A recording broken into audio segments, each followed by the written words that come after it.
What's up? Can everybody hear me? Mic check. Mic. All right. Can you hear me? Let's see here.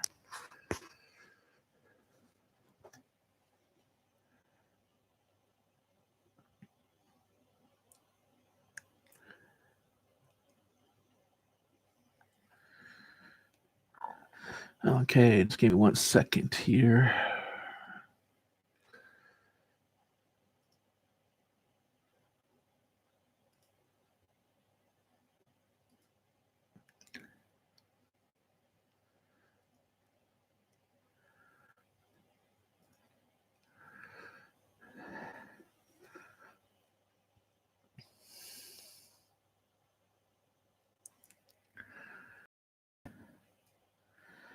So how's everybody doing? I'm just making sure you all can hear me from an outside source here. 1 second.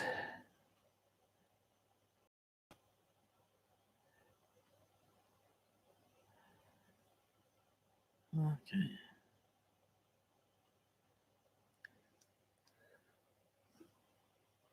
Test.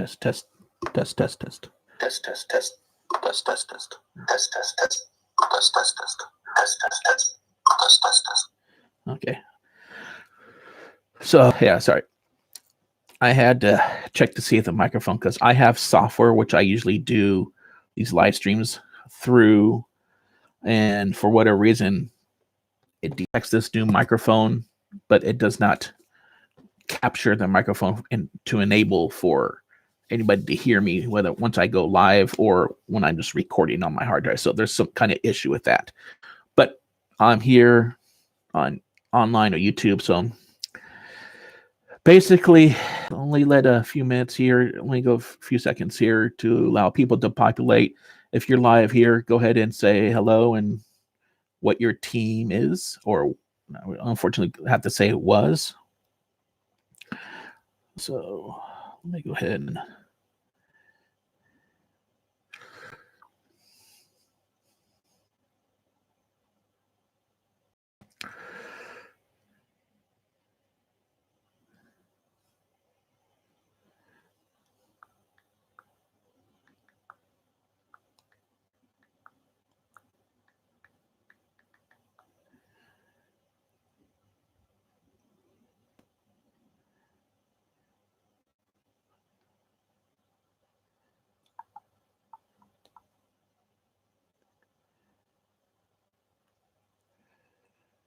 there it is.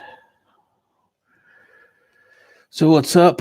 Just give me a moment while I populate this live stream. Like I said, if you are here watching Due to Unfortunate News, just go ahead and in the live chat type in what city you're from and what is your home team that you cheered for.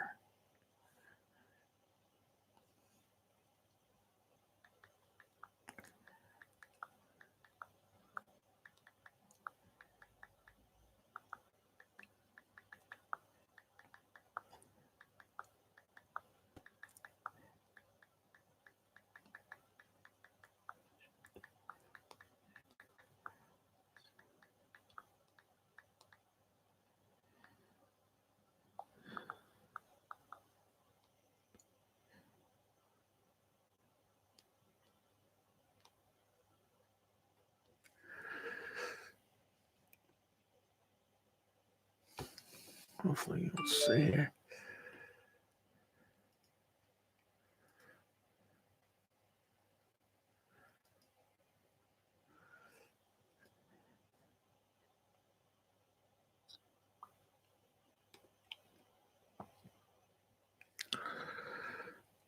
Okay.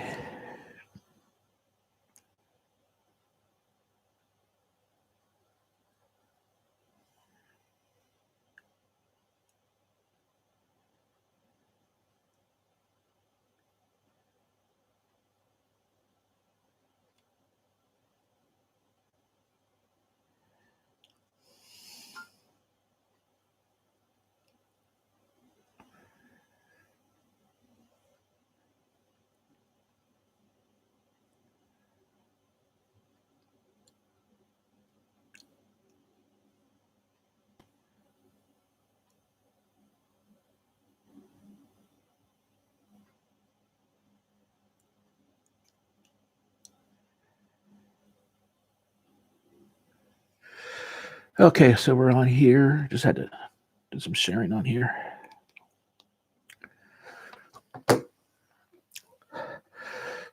So what's up? As you may, for those who are joining in, whether it be for the first time, unfortunately, had to come to this, but for the first time, my name is Eric Thurow. I'm the owner and founder of Ninth Man Nation, and our multimedia shows that we did online through various platforms over the years was called Inside the Nation, and we had it in both video and audio platforms, so we're widely available. So basically, I'm going to be on here, I would say, probably into around 3:15 to share memories of the Arena Football League. And with that said, let me give you a little bit of background information more on me. If, like I said, if this is your first time tuning into a Ninth Man Nation or Inside a Nation video, basically, I was a season ticket holder first with the local team here where I'm based out of in San Jose, California, and that was the San Jose SaberCats. I fell involved with the team in the way to where I first discovered about the team and the AFL even existing back in 1999 when I came across a commercial on a local TV station. It was a promotional advertisement to where you could go online and you could fill out a form to win a couple of free tickets to a game. The SaberCats were in the early 2000s to mid 2000s were really good at promoting that information out and giving tickets out like that with their TV sponsor. With that said, so I picked up a couple of tickets. I won. Actually, I won twice. So I went to 2 separate games. And just fell in love with the game. I was like, what's this? So during the off season after the 1999 season concluded, I researched it about more. I went to the SaberCats website. And then I went to the league website. And I just say, this is kind of interesting. So in 2000, I reached out to the SaberCats. Found out that their headquarters was basically a couple minutes down the street from my house. And went in and bought my first set of season tickets. My season tickets throughout the team history was in the same section, but for the first season, I was in what's called row 8. So it was physically row 8, but with the configuration of the arena at the time, it was only like 5 rows from, or 4 or 5 rows from the field, and there's a little bit gap between the first row and the wall separating the field. But basically the 5th row of physical seats. The second season, I was able to move up to the front row, which was row 4, and was front row ever since until the team unfortunately folded in 2015 after winning Arena Bowl 28 in Stockton. So with that said, with their season, with their team history, and with myself involved, I never missed a home game. And that included postseason, and I included the 2 Arena Bowls they hosted. The Arena Bowl 16, I did not miss. I had my seats. Arena Bowl 28, of course, I didn't miss. It was in Stockton. That was a difference. So I was actually front row and center for that. I remember jib-jabbering with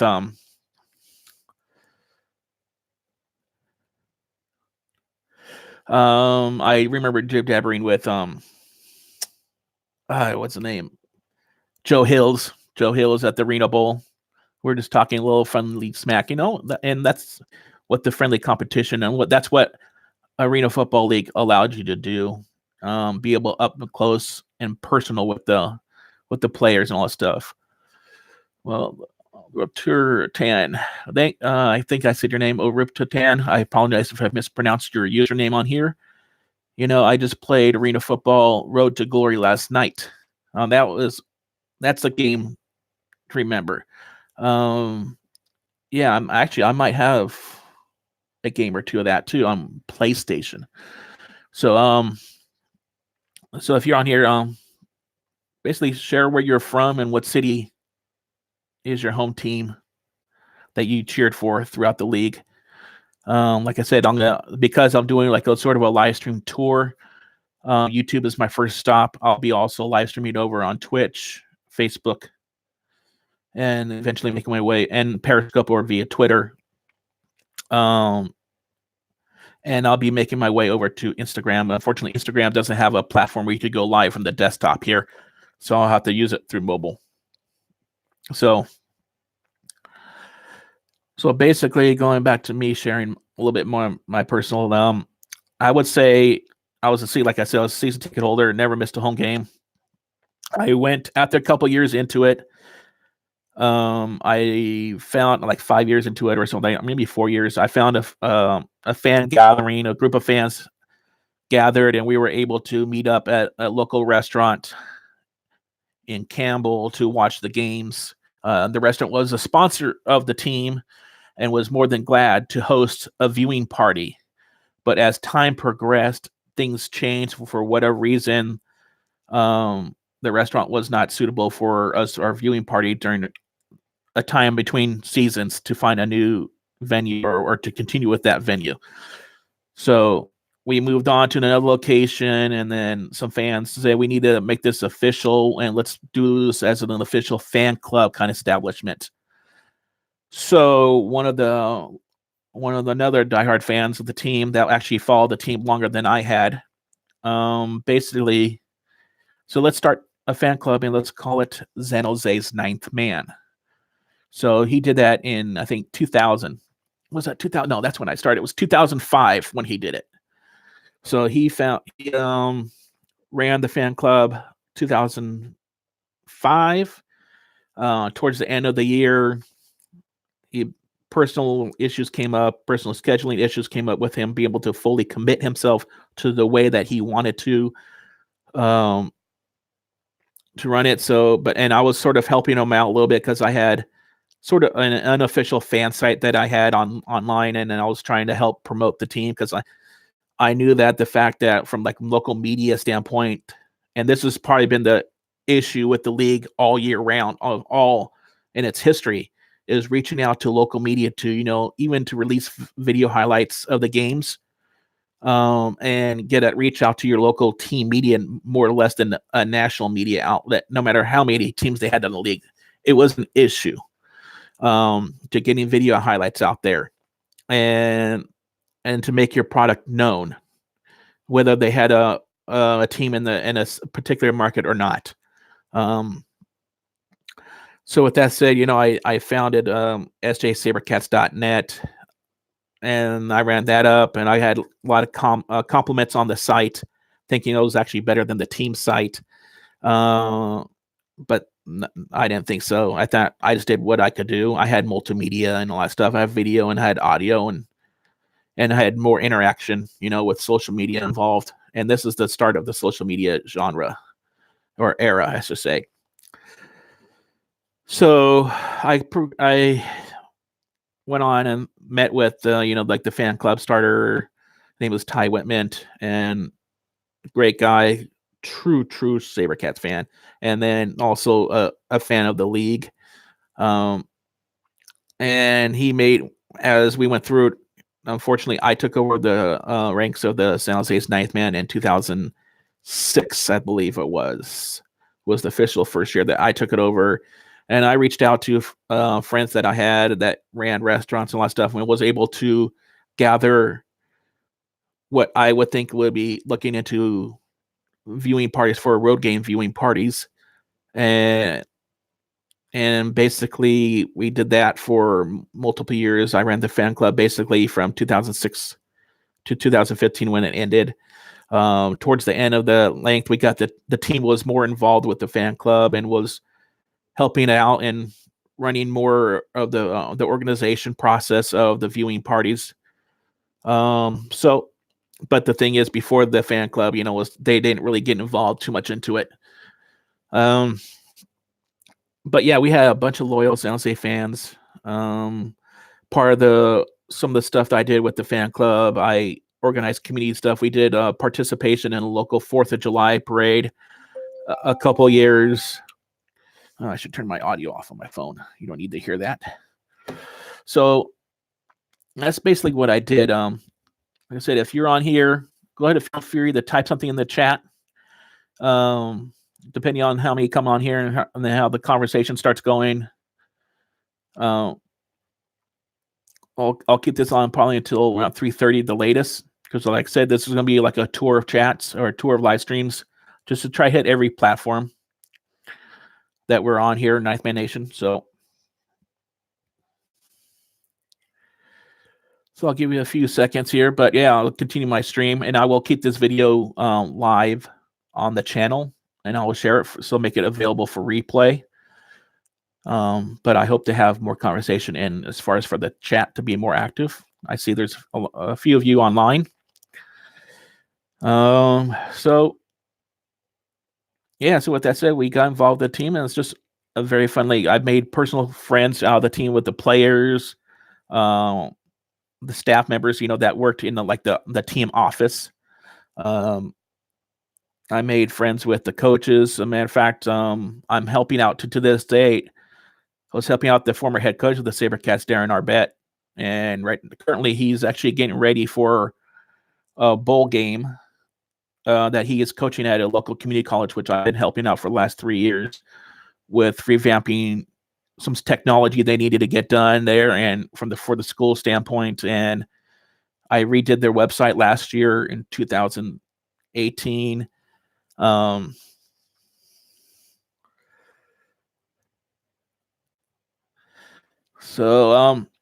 Thank you for your comment. Weak Cheeks, any thoughts of the NAL putting teams in Albany and Atlantic City in the future? To be honest, I haven't followed basically any other league, including here in San Jose. We have the IFL has hit this marketplace in San Jose with the team in Oakland to try to fill what's going to be an empty source of football in Oakland, since the Oakland Raiders are moving to Las Vegas next season. The Golden State Warriors moved to San Francisco and are playing in San Francisco this season, so that arena will be empty. Marshawn Lynch and Roy Choi put an IFL team there. But to answer your question about the NAL, I don't think so. I think Albany is an AFL town. From what I heard, the NAL was supposed to merge with the CIF prior to this past season. Yeah, I think so, because they came back and said it was canceled. The merger was canceled due to scheduling conflicts. Well, it's kind of obvious that would happen when you're announcing a merger between two leagues and you're doing the league continuing and going right then. You should imagine maybe make a knowledge of a merger of two leagues, but then officially merge the leagues in like a year or two later, like forecast it, so you can merge the processes over. But that didn't happen. I know the NAL is having issues of its own. I know that. That's not a very strong league. It's still in its infancy. Basically it's going on to its third year if it continues next year.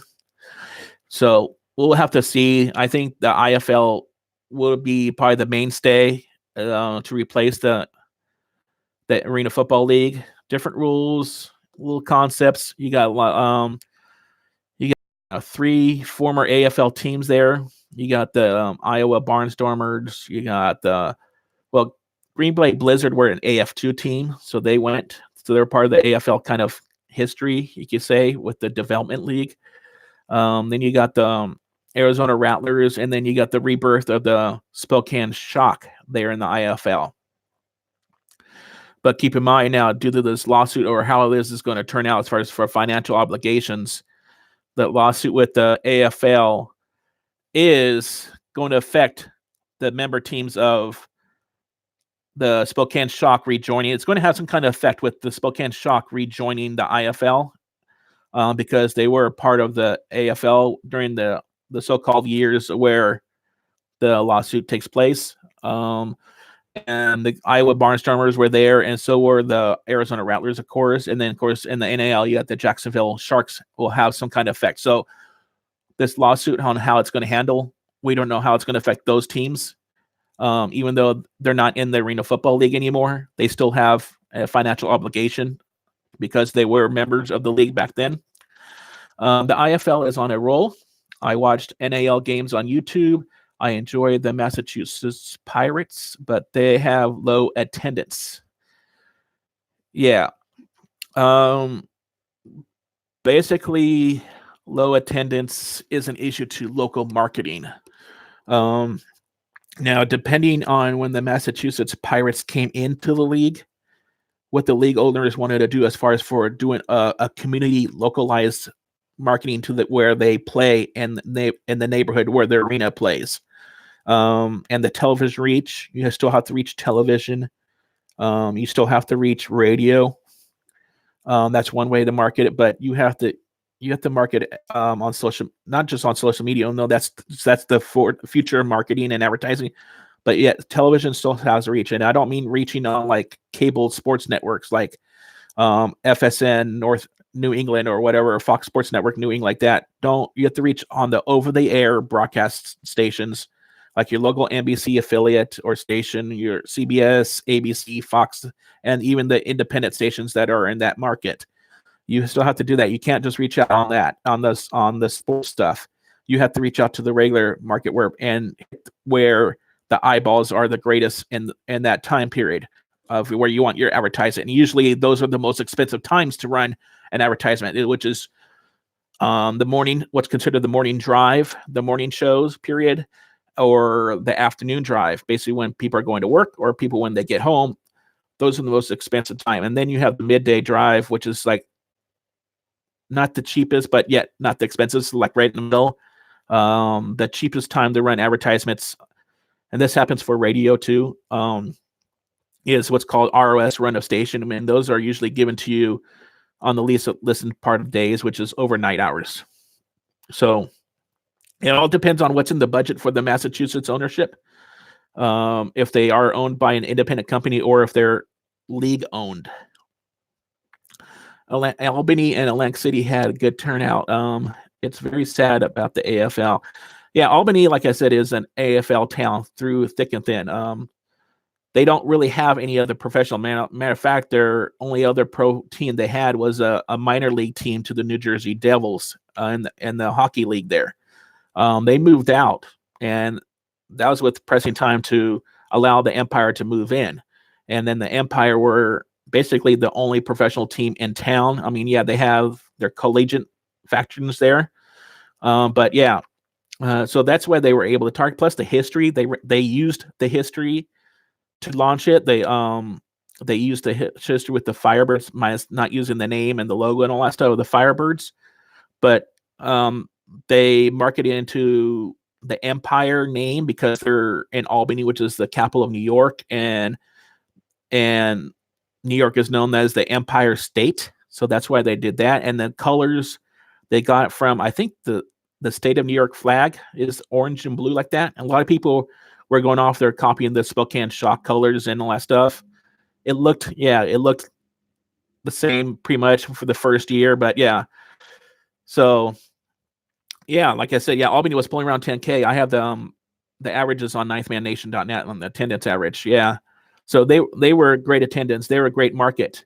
It's just too bad they took too long to get back there. And with the fact that the Albany Empire, won the Arena Bowl this past year, which was the 20-year mark since they last won, makes it that much more. And they're involving the MVP of that game, touchdown Eddie Brown, to come back and launch the team. They first launched 2 years ago, and then to come back into the Arena Bowl to just drive hype, and they were doing the local feet on the ground there in Albany were doing their jobs right with the marketing. They had great relationships.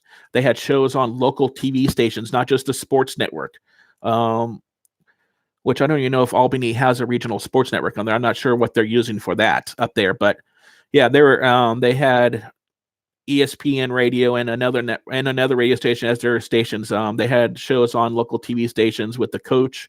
And then of course those networks and those TVs put a lot of reposting on their website video.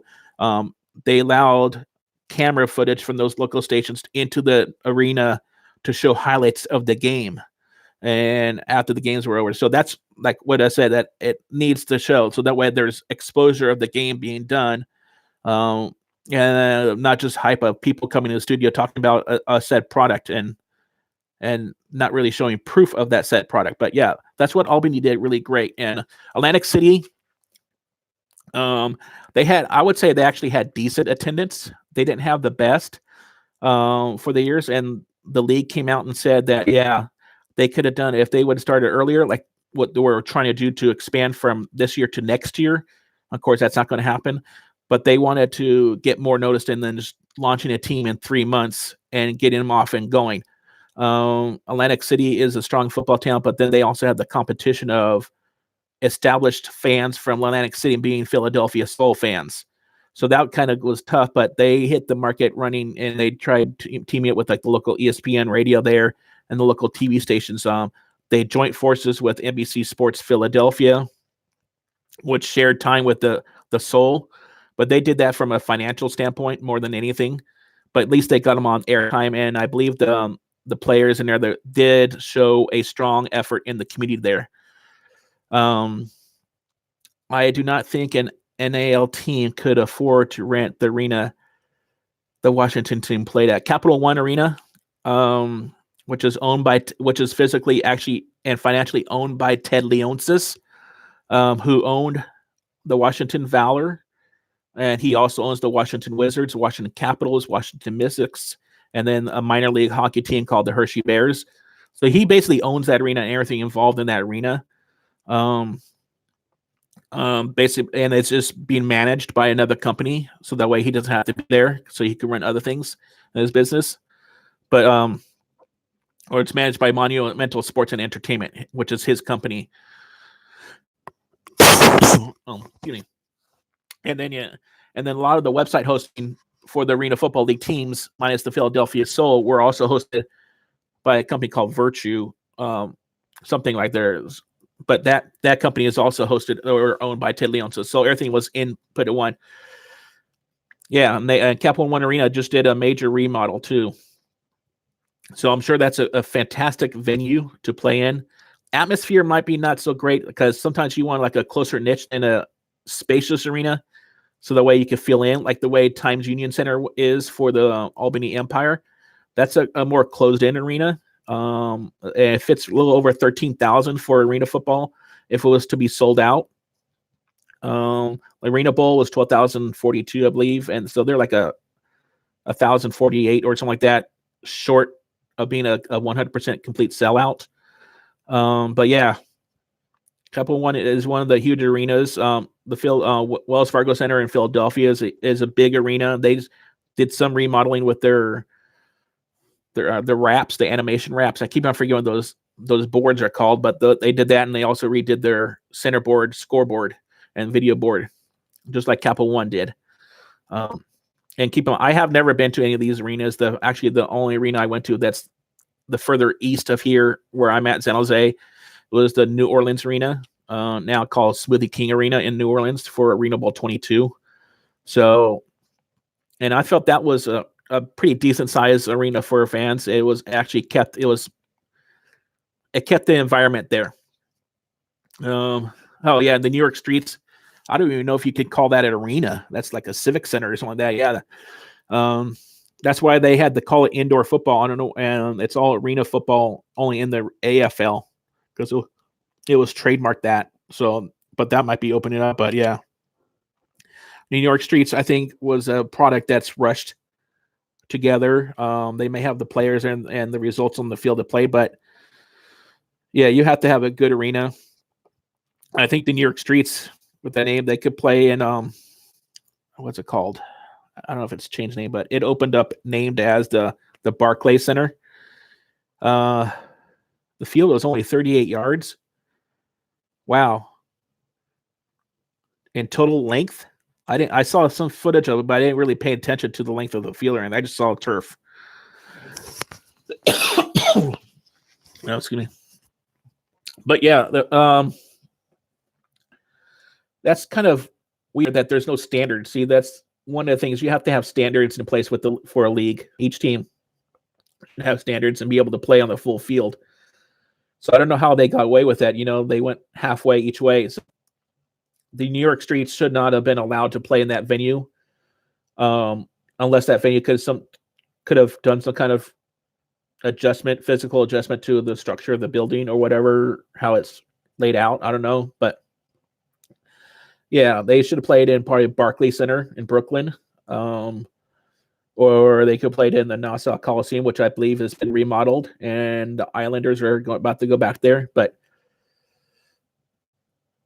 yeah, the NAL was despite for the teams. Yeah, I think the NAL was trying to rush and compete quickly, and then they saw issues with the AFL, and they tried to rush to have teams up and down the East Coast, border to take over for the AFL kind of thing. And because you can sort of say that Jeff Bucci is the main founder of the NAL because of the way he got sort of kicked out of the AFL for mishandling of finances, let's say. But I don't want to get into that. That's not what we're here for. We're not here to talk any kind of negativity. We just want to reflect and remember the AFL. And I can't really speak, like I keep on saying, I can't really speak on to any other leagues, the NAL, IFL, CIF, or what have you, the PIFL or AIA. So I don't have too much firsthand things on it. Yeah. Major arenas, it's going to be tough. The last time I checked, like this arena here in San Jose, the SAP Center at San Jose, formerly as the San Jose Arena, could hold 17,000 for an arena football game, maybe a little under. And I think they charge roughly around $50,000 to $55,000 per event. And then you have the manpower to convert the arena into the arena football field configuration from whatever configuration it was the past days or whatever. And I know that San Jose Arena could do it within 24. They did it actually in the same day, from hockey in the afternoon to SaberCats in the evening on the same day, but they just had to delay the SaberCats game, probably I think like a half an hour, 45 minutes or something like that. But that only happened once because it was a playoff game for the Sharks here, San Jose Sharks. So, but yeah, the arenas are quite affordable because the arena includes the video board, internet access, includes insurance on the building, and includes payment of the arena faculty and staff and all that, everybody that runs the arena in general. That's part of it, So I like that NAL is playing in second tier cities where there is less competition. Yeah. Jacksonville has competition with the Jaguars there, and then of course the Jaguars are not that great. So the fact that the Jacksonville Sharks, which just won the Arena League, and there's still a strong team there, I believe that's the reason why they're holding on to any kind of fan base there. I know they did go down a lot when they switched from AFL to NAL. The Arizona Rattlers dipped down a lot when they went from the AFL to IFL, but they're starting to get fans back, proving that they're showing legit, trying to at least keep a product on the field for the fans. So yeah, it's just a sad day in history and for the Arena Football League. So Wheat Cheeks, I appreciate you joining the conversation here. I know you were mostly talking about the NAL, so you must be mostly in the NAL city. Real quick, can you say what is your team? What is your NAL team? Yeah, New York market has tons of sports teams. Yeah, it's a huge market, and it could be considered oversaturated. So, Wheat Cheeks, thanks for joining in. I'm going to actually transition. Like I said, I was going to stay to around 3:30 over here on YouTube. So your team's Massachusetts Pirates. Okay. Well, I hope your team does well. Whatever they have planned in the future, just stay face. And if you want to do your part as far as trying to get more seats, more butts in those seats in there and where they play, just first of all, follow every single social media platform they have available, join their newsletter, and then share it out on your social media platforms. That's the one way we get it out there, and just keep going and going to the seats and promoting. Be a good fan ambassador to the team and to the league, because overall this sport is a great sport. All right, so I hope you have a happy Thanksgiving week, Cheeks, and a great weekend. And we'll see everybody over on the next stream if you want to come on over to Twitch next.